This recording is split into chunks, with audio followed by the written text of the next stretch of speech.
thing on? Well, hi, my name is Meg, and contrary to today's outfit, my favorite color is not pink. It's blue. I know, I'm such a liar. You're gonna get over it, and we're gonna be best friends though. So, I thought, today's Valentine's Day, and if you're like me, you don't have a Valentine this year. Aww. I know, heartbreaking, but you don't need a man. You don't need a man. You have the girls. That being said, if you do see my Tinder page, just because you don't need a man doesn't mean that you can't scope out the options, okay? Doesn't mean it's not fun to scope out the options. It's fun as hell, okay? Now,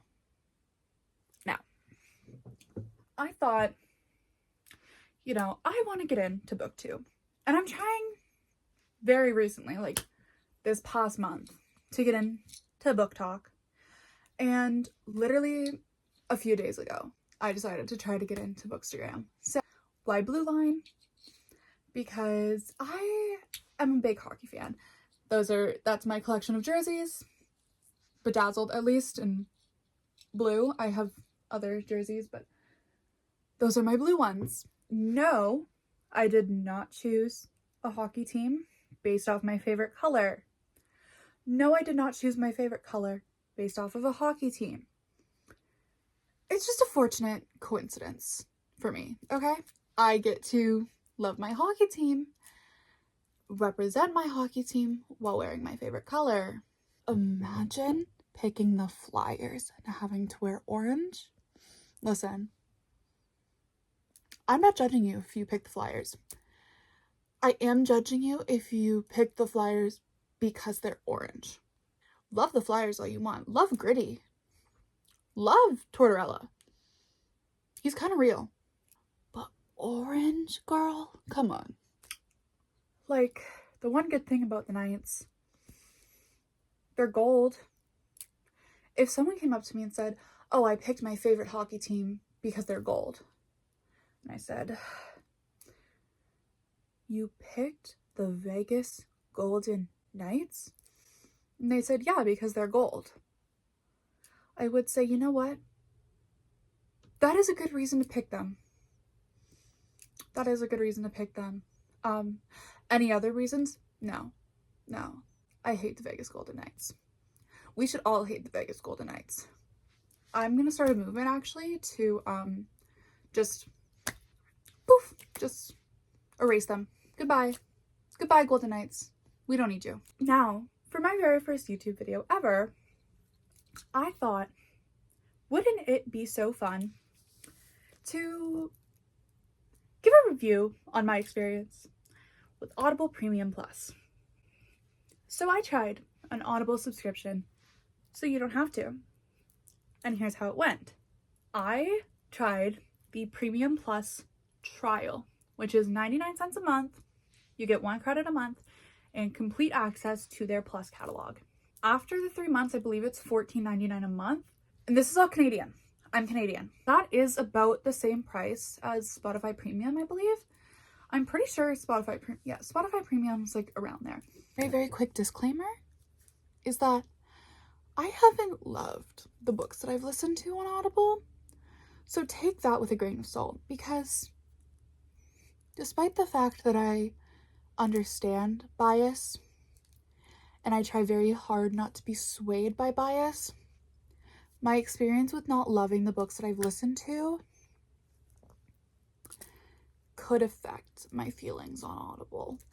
I'm gonna try to give very good reasons for my feelings, but if you feel like my experience with not liking my listens has something to do with it, then, we'll agree to disagree. The very first book that I tried to listen to on Audible Premium was Guild by Raven Kennedy. I DNF'd this book. Here's the thing. I had been seeing a lot of people talk about the Plated Prisoner series, which I believe is what this book belongs to. And from my understanding, it was kind of a King Midas retelling. That is all I knew about this book.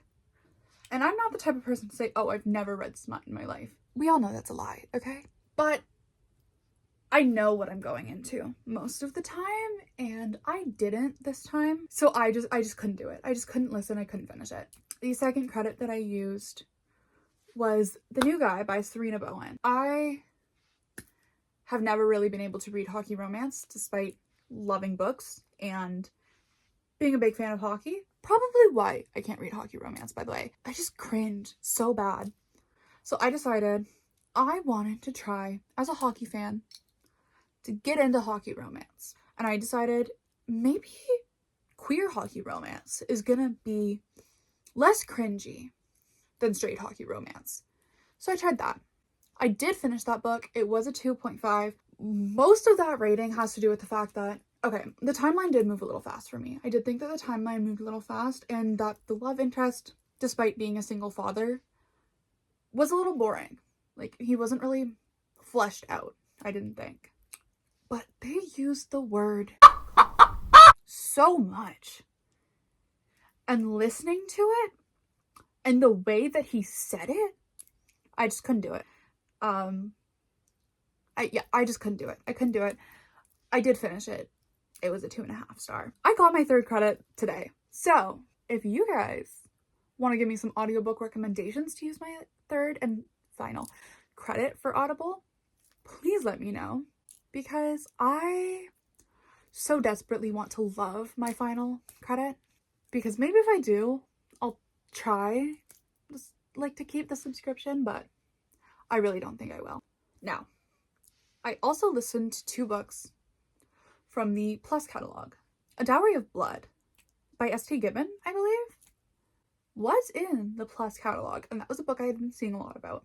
I finished that book, okay? I rated it 1 star. Every single relationship in that book is toxic. I hated it. And I listened to Not Another Christmas Rom-Com, which is an Audible original by A.J. Pine.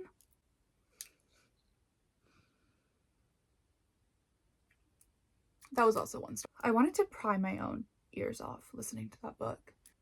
It was not good. It was not good. Her sister is marrying his brother. That's why they are in the same space. She is a millionaire because she sells pictures of her feet, which go off, whatever. But he is an erotic audiobook narrator. This chick's mom, her mother, knows that this guy is an erotic audiobook narrator because she is a fan. And she proceeds to get him to read a book in front of both families, knowing full well that he is an erotic audiobook narrator. It was 1 star. Nobody can convince me otherwise. I wanted to rip my ears off. Okay? The other books in the Plus catalog, or a lot of the other books in the Plus catalog, kind of fall along the same line. They are Audible originals, as in, I do not believe they exist in print anywhere. They are only audiobook. Or a lot of them are indie published, self-published. I've never heard of them. There is a lot of werewolf books in the Plus catalog I saw. I don't know if it is different in America. Maybe if you're from the US, you shouldn't take everything I'm saying at face value, because I'm experiencing it as a Canadian. But for $14 a month, it's not worth it, in my opinion. It's just not worth it. The Plus catalog is not worth it. There are books that I've heard of. Books that I would want to read, that I would want to listen to. But most of the time, it is only the first book in a series. Like, my favorite author is V. Schwab. I love her. I love her writing style. The first book in the Darker Shade of Magic trilogy is on Audible for free. It is in the Plus catalog. Books 2 and 3, however, are not. I saw that was very, very common with a lot of books and a lot of series that are popular.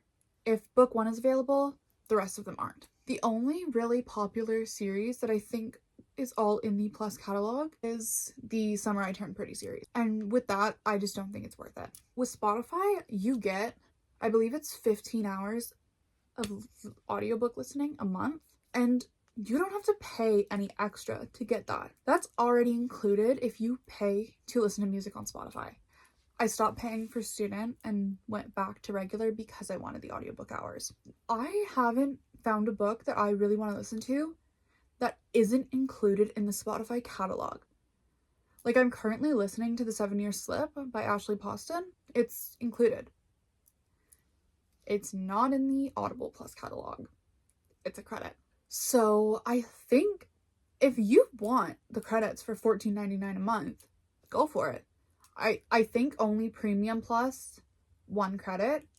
There's also a Premium Plus option for 2 credits are worth it on Audible if you want to pay an extra $14.99 to listen to a book rather than just using Spotify, or if you don't already use Spotify. But just Audible Plus isn't worth it in my opinion, especially when a lot of libraries have audiobook options now.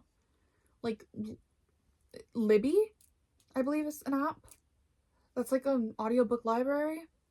I just think there are so many other options than Audible that are either less expensive, have more options, or are just overall more worth your money. I think if you're going to spend the money, like, spend it somewhere with more options, especially if you already pay for Spotify. If you already pay for Spotify, I would honestly say just keep using it. I don't think that it's fully worth it to have the Audible. I do understand that if you have the same book on Audible and the same book on Kindle, and you read on Kindle on your phone or your iPad, you can connect those, and that could be cool. I haven't tried it. Maybe I'll try that this month with this credit, because I do have Kindle Unlimited, which I do think is worth it, by the way. I do think Kindle Unlimited is worth it if you read at least a book a month. I think it's worth it. So maybe I'll try to pair them up, and maybe I'll like it better. I just don't think it's worth it. If you've tried it and you think it's worth it, let me know why, because I'm totally interested in having a discussion. I think differing opinions are so important. I think that we don't get anywhere if we don't converse. You know what I mean? Now, for the rest of my Valentine's Day, I'm going to try to read Dreamgirl Drama by Tessa Bailey. This is my very first Tessa Bailey book. So if you love Tessa Bailey, tell me. I know they're like supposed to be step siblings, but I'm reading this one because because like I said, trying to do hockey fan gets into hockey romance, and I'm trying to read Icebreaker right now. And while it is not nearly as bad as I thought it would be based on the way some people talk about it, I have finished 7 chapters and I'm just not super entertained. And if I'm not super entertained, I'll give up. I will end up in a reading slump. So we're gonna try this one for a little bit and see if we can get it going. You know what I mean? Happy Valentine's Day. Let me know your Valentine's Day plans. Please comment, interact with this video if you have different opinions. If you want to see more of my content, like I said, I've started on Bookstagram and on Book Talk. Those are both Blue Line Book Club. If you are into hockey and books, I hope to see you there. Yeah, let me know what you're doing for Valentine's Day. Let me live vicariously through you if you have a Valentine, because it's rough out there. It's rough out there, girls. But like I said, if you have the girls, you don't need a man. I'm not quite sure how to help you with that. Can you believe her? She thinks every conversation is about her. She thinks everyone's talking to her. Have an amazing day, and thanks for watching.